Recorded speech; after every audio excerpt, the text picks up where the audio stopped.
Let's mic बयानबाजी। नमस्कार, आप देख रहे हैं लेट्स माइक बयानबाजी। राजनीति के गलियारों से लेकर सत्ता और विपक्ष के वार पलटवार तक, आइए आपको सुनाते हैं आज के सबसे चर्चित बयान। उत्तर प्रदेश में कांग्रेस नेता इमरान मसूद ने राम मंदिर चंदे में कथित हेराफेरी के मामले को लेकर बीजेपी और राम मंदिर ट्रस्ट पर निशाना साधा है। उन्होंने कहा कि पूरा देश समझ रहा है कि आस्था के नाम पर क्या हो रहा है और लोग सब कुछ देख रहे हैं। मसूद ने आरोप लगाया कि श्रद्धा और विश्वास से जुड़े मुद्दों को भी अब विवादों में घसीटा जा रहा है, जिससे आम लोगों की भावनाएं आहत हो रही है। उन्होंने कहा कि देश जान रहा है कि आस्था के नाम पर किस तरह के खेल खेले जा रहे हैं और इस मामले में सच्चाई सामने आनी चाहिए। कि खुल गया है, इसलिए चिंतित हैं। कर्नाटक के अंदर उनकी एक बैठक होने जा रही है, उसके अंदर कह रहे हैं कि चिंता इसके ऊपर पूरा मंथन किया जाएगा और उनकी तरफ से स्पष्टीकरण भी आ सकता है इसके। देखिए, मेरा ज्यादा बोलना इस पर उचित नहीं है, लेकिन सारा देश समझ रहा है कि क्या हो रहा है। क्या लगता है कि आरएसएस की तरफ से जो मैं कह तो रहा हूं, सारा देश समझ रहा है कि क्या चल रहा है। आस्था के नाम के ऊपर ये जो कुछ हो रहा है, क्या चल रहा है, सब देश जान रहा है। तो क्या बीजेपी को कुछ हिदायत दी जा सकती है या कुछ और चीजों को लेकर? मुझे नहीं जानकारी क्या करेंगे वो लोग। दिल्ली में कांग्रेस नेता राशिद अलवी ने राम मंदिर के चढ़ावे में कथित हेराफेरी के मामले को लेकर बीजेपी, आरएसएस और केंद्र सरकार पर गंभीर आरोप लगाए हैं। अलवी ने कहा कि राम मंदिर के अंदर जो कथित डकैती हुई है वह बीजेपी नेताओं, बीजेपी सरकार और आरएसएस के लोगों की जानकारी या भूमिका के बिना संभव नहीं हो सकती। उन्होंने आरोप लगाया कि इस पूरे मामले में कई बड़े लोग शामिल हो सकते हैं और अगर ईमानदारी से जांच कराई जाए तो कई बड़े नाम सामने आ सकते हैं। राशिद अलवी ने प्रधानमंत्री नरेंद्र मोदी की चुप्पी पर भी सवाल उठाते हुए कहा कि जो प्रधानमंत्री सुबह शाम भगवान राम का नाम लेते हैं, वे राम मंदिर में कथित गड़बड़ी के मामले पर खामोश क्यों है। राम मंदिर के अंदर जो डकैती हुई है, करोड़ों लोगों की आस्था के साथ जो खिलवाड़ हुई है, भारतीय जनता पार्टी के नेता, बीजेपी की सरकार और आरएसएस की नेताओं के बिना ये संभव नहीं है। इसमें सब शामिल हैं। अगर जांच ईमानदारी के साथ हो तो इसमें न जाने किन किन बड़े लोगों के नाम आ जाएंगे। यही कारण है कि प्रधानमंत्री खामोश है। प्रधानमंत्री जो सुबह शाम राम मंदिर का नाम लेते हैं, आज वहां डकैती पड़ रही है और प्रधानमंत्री को परवाह नहीं है। कारण यही है कि वहां पे वो लोग शामिल हैं डकैती के अंदर जो बहुत संभव है कि प्राइम मिनिस्टर के नजदीक हों। चंपत राय को बचाने की कोशिश की जा रही है। चंडीगढ़ में कांग्रेस नेता सुप्रिया श्रीनेत ने राम मंदिर चढ़ावा मामले को लेकर बीजेपी और आरएसएस पर तीखा हमला बोला। उन्होंने आरोप लगाया कि भगवान राम के नाम पर लूट हुई और मंदिर ट्रस्ट में बीजेपी, आरएसएस के लोगों को बैठाकर पूरे प्रबंधन को अपने नियंत्रण में रखा गया। सुप्रिया श्रीनेत ने कहा कि सिर्फ 40 दिनों के भीतर मंदिर में 70 बार चोरी जैसी घटनाएं सामने आना बेहद गंभीर है और यह आस्था के साथ खिलवाड़ है। उन्होंने कहा कि इस पूरे मामले की निष्पक्ष जांच होनी चाहिए और जिम्मेदार लोगों को बेनकाब किया जाना चाहिए। पंजाब में चुनाव लड़ेंगे गुरु नानक देव जी के वचनों को लेकर, प्रभु राम के वचनों को लेकर हम आगे बढ़ेंगे। लेकिन बीजेपी और आरएसएस ने प्रवेश नगर कीजिए सब काजा, भगवान राम के मंदिर का संचालन तो हाथ में ले लिया, लेकिन मुंह में राम और बगल में छुरी रखने का काम किया। भगवान राम के नाम पर डकैती डाली गई और असलियत यह है कि पकड़ा सिर्फ 40 दिन की चोरी गई है। 40 दिन में 70 बार भगवान राम का मंदिर लूटा गया। इन्होंने तो गजनवी को भी पीछे छोड़ दिया और ये स्वयंभू हिंदुत्व के ठेकेदार हमारे धर्म के नाम पर कलंक है। बीजेपी और आरएसएस के लोग उस ट्रस्ट में भरे हुए थे जिस ट्रस्ट के ऊपर भगवान राम के मंदिर के संचालन की जिम्मेदारी थी। शिव विधायक रविंद्र सिंह भाटी ने राजस्थान में पेपर लीक, भर्ती परीक्षाओं में गड़बड़ियों और बाड़मेर, जैसलमेर में चल रही बुलडोजर कार्रवाई को लेकर कहा कि प्रदेश में लगातार पेपर लीक के मामले सामने आ रहे हैं, जिसका सबसे बड़ा खामियाजा मेहनत करने वाले युवाओं को भुगतना पड़ रहा है। उन्होंने याद दिलाया कि चुनाव से पहले मौजूदा सरकार ने पिछली सरकार पर पेपर लीक को लेकर गंभीर आरोप लगाए थे, लेकिन अब सत्ता में आने के बाद भी हालात में कोई सुधार नहीं दिख रहा है। भाटी ने मांग की कि पेपर लीक के हर मामले की निष्पक्ष, गहन और समयबद्ध जांच होनी चाहिए और इसमें शामिल किसी भी आरोपी को किसी भी कीमत पर बख्शा नहीं जाना चाहिए। इसके साथ ही रविंद्र सिंह भाटी ने बाड़मेर और जैसलमेर में चल रही बुलडोजर कार्रवाई और भूमि आवंटन के मुद्दे पर भी सरकार को घेरा। लगातार राजस्थान भर मीना पेपर लीक हो रहा है। नीट रे पेपर ना लेर वर्तमान रे मीना दिल्ली रे मीना एक अनशन चले पड़े। कई लोग मुझे लगातार धरनों दे पड़ा। पक्ष विपक्ष सब बारी बारी बोल लिया। लाडली सरकार कहते कि साहब जो पूर्ववर्ती सरकार थी उरे माथे वर्तमान सरकार कई बार आरोप लगाया कि साहब यहाँ तो इतना पेपर लीक करे, इतना पेपर लीक करे जो करे हद को। पर वर्तमान सरकार रे मीना भी स्थितियां एड़ी रेड़ी है। ये मीना कुठाराघात जो है वो आम स्टूडेंट रे बेड़ू है। बिना लगे कि यह तमाम चीजें पूरे तरीके से जांच होनी चाहिए और जो भी आरोपी है उनके खिलाफ सख्त सीसीटीवी फुटेज 10 मिनट का गायब है, क्या लगता है? देखो जो भी आरोपी है उनके खिलाफ कार्रवाई होनी चाहिए।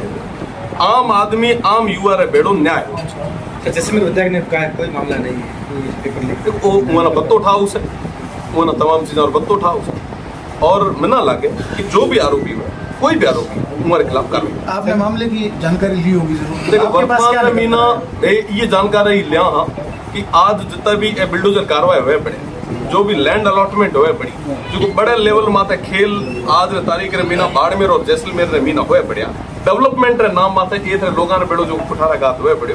आज जरूरत है कि आप सब बेड़ा हुए बोला। उत्तर प्रदेश के मुख्यमंत्री योगी आदित्यनाथ ने विपक्ष पर तीखा हमला बोलते हुए कहा कि एक लंबे समय तक अयोध्या को पूरी तरह नजरअंदाज किया गया।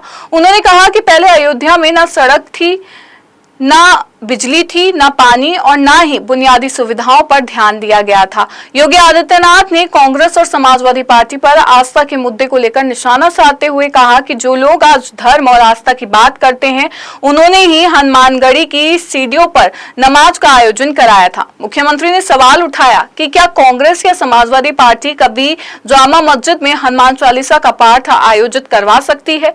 उन्होंने कहा कि अगर ऐसा नहीं हो सकता तो फिर हनुमानगढ़ी जैसी आस्था की जगह पर ऐसा आयोजन क्यों कराया गया। योगी ने इसे आस्था के साथ अन्याय और पाप करार देते हुए विपक्ष की मंशा पर सवाल खड़े किए। एक लंबे समय तक हमारी अयोध्या उपेक्षित रही, न सड़क, न बिजली, न पानी, यानी बगल में मां सरयू बह रही है लेकिन तब भी अयोध्या उससे वंचित रहती थी। मां सरयू की पवित्र धारा अयोध्या को भी सिंचित करती है लेकिन अयोध्या आने वाला श्रद्धालु देखता रहता था, वह मां सरयू का आशीर्वाद लेने में विफल हो जाता था। कोई व्यवस्था नहीं थी, गंदगी पहचान बन चुकी थी। और तो और जो ये लोग आस्था की बात करते हैं, याद करो ना, इन्होंने तो हमारी पवित्र हनुमानगढ़ी में इन्होंने तो वहां नमाज भी पढ़वाने का काम किया था। आप सोचो, कल्पना करिए, क्या कोई जामा मस्जिद में कभी हनुमान चालीसा का पाठ कर पाएगा? क्या सरकारें करवा पाएंगी? क्या समाजवादी पार्टी और कांग्रेस करवा पाएगी?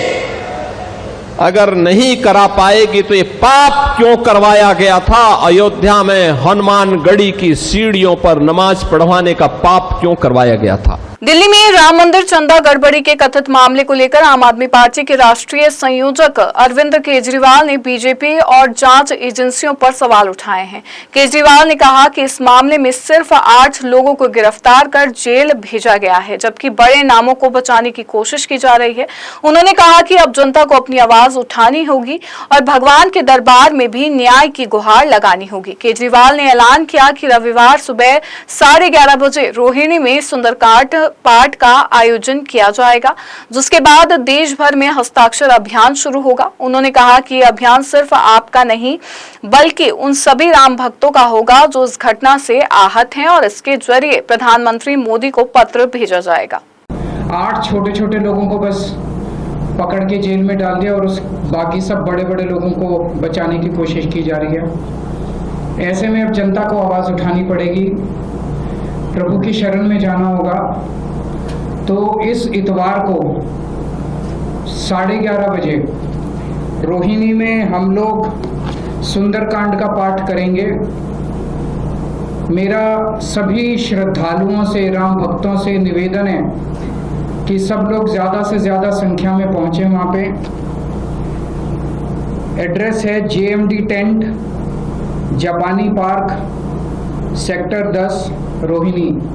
सबको पता है, काफ़ी फेमस जगह है जापानी park, sector 10 Rohini, JMD tent. यहाँ पे ज़्यादा से ज़्यादा संख्या में पहुँचे। 11:30 बजे सुंदरकांड का पाठ होगा और वहाँ से भगवान का आशीर्वाद लेके, हनुमान जी का आशीर्वाद लेके एक सिग्नेचर कैंपेन शुरू किया जाएगा देश भर में, दिल्ली में भी और अन्य राज्यों में जहाँ जहाँ आम आदमी पार्टी के वॉलंटियर्स हैं। और केवल ये आम आदमी पार्टी का नहीं है, जहाँ जहाँ राम भक्त हैं, श्रद्धालु हैं, जो इस पूरे घटनाक्रम से पीड़ित हैं, वो सब लोग ये सिग्नेचर कैंपेन करेंगे। जयपुर में राजस्थान सरकार के मंत्री जवाहर सिंह बेडम ने कहा कि एक और राज्य में कानून व्यवस्था को लेकर सरकार की उपलब्धियां गिनाई, वहीं कांग्रेस पर निशाना साधा। बेडम ने कहा कि राजस्थान में अपराध में करीब 14.5% की कमी आई है और जघन्य अपराधों में 18% से ज्यादा की गिरावट दर्ज की गई है। उन्होंने कहा कि अगर कोई दुर्भाग्यपूर्ण घटना होती है तो राजस्थान पुलिस तुरंत कार्रवाई करती है और दोषियों के खिलाफ सख्त एक्शन लिया जाता है। राजस्थान में सभी प्रकार के अपराधों में 14.5% के आसपास कमी आई है। हीनियस ऑफेंसेस थे, उनमें 18% से ज़्यादा की कमी देखने को मिली है। निश्चित रूप से जो हमारा स्लोगन है, अपराधियों में भय, आमजन में विश्वास, उसके तहत हम काम कर रहे हैं। फिर भी दुर्भाग्य से कोई घटना घटती है तो हमारी पुलिस तत्परता से काम करके अपराधी के खिलाफ कार्रवाई करती है। गंगानगर वाली घटना निंदनीय है और जो भी कोई अपराधी होगा उसके खिलाफ कठोर कार्रवाई होगी। अशोक गहलोत ने MOU को लेकर सवाल उठाए हैं कि वो सार्वजनिक नहीं किए गए अभी तक, क्या क्या समझौते हैं वो जनता को पता? देखिए, प्रदेश के मुख्यमंत्री जी के नेतृत्व में पानी की समस्या के समाधान के जो प्रयास हुए हैं उससे कांग्रेस आहत हुई है, तिलमिला गई है, क्योंकि अपने समय पर वो जनता को राहत दे नहीं पाए, जनता को पानी की समस्या का समाधान नहीं कर पाए। अब माननीय मुख्यमंत्री जी ने ERCP का हल कर दिया, शेखावाटी के पानी का हल कर दिया, ब्राह्मणी नदी के पानी को लाने के लिए DPR बनवा रहे हैं, पांचना का पेच सुलझा दिया। तो कांग्रेस सदमे में है कि आखिर उनकी जब सब जगह सरकारें थी तो वो नहीं कर पाए क्योंकि उनकी इच्छा शक्ति नहीं थी। वो इसको वोट का टूल बना करके जनता को गुमराह करके वोट बटोरते रहे, जनता को पानी लाए नहीं। और हमारे माननीय मुख्यमंत्री आदरणीय भजनलाल जी जो कहते हैं वही करते हैं। फिलहाल लेट्स माइक बयानबाजी में बस इतना ही। आप बने रहिए लेट्स माइक के साथ। नमस्कार। आप सुन रहे थे let's mike more than radio. Follow कीजिए हमें हमारे सोशल मीडिया प्लेटफॉर्म्स पर। It's time for news. It's time for more than radio. Presenting the first radio news app, Let's Mic. Let's Mic, a news-based app on your phone where you get to watch and listen news, talk shows, interviews, radio show podcasts. On Let's Mic, you get all relevant information of TV, print, radio, podcast, and digital. Let's Mic talks about every segment of life.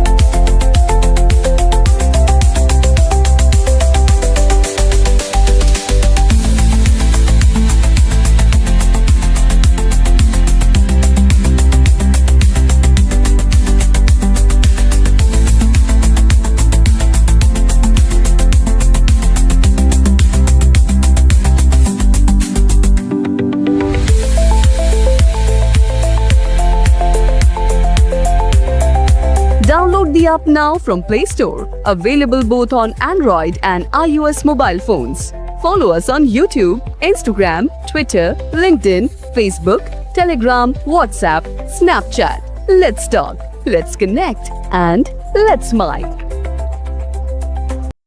आप सुन रहे थे let's mic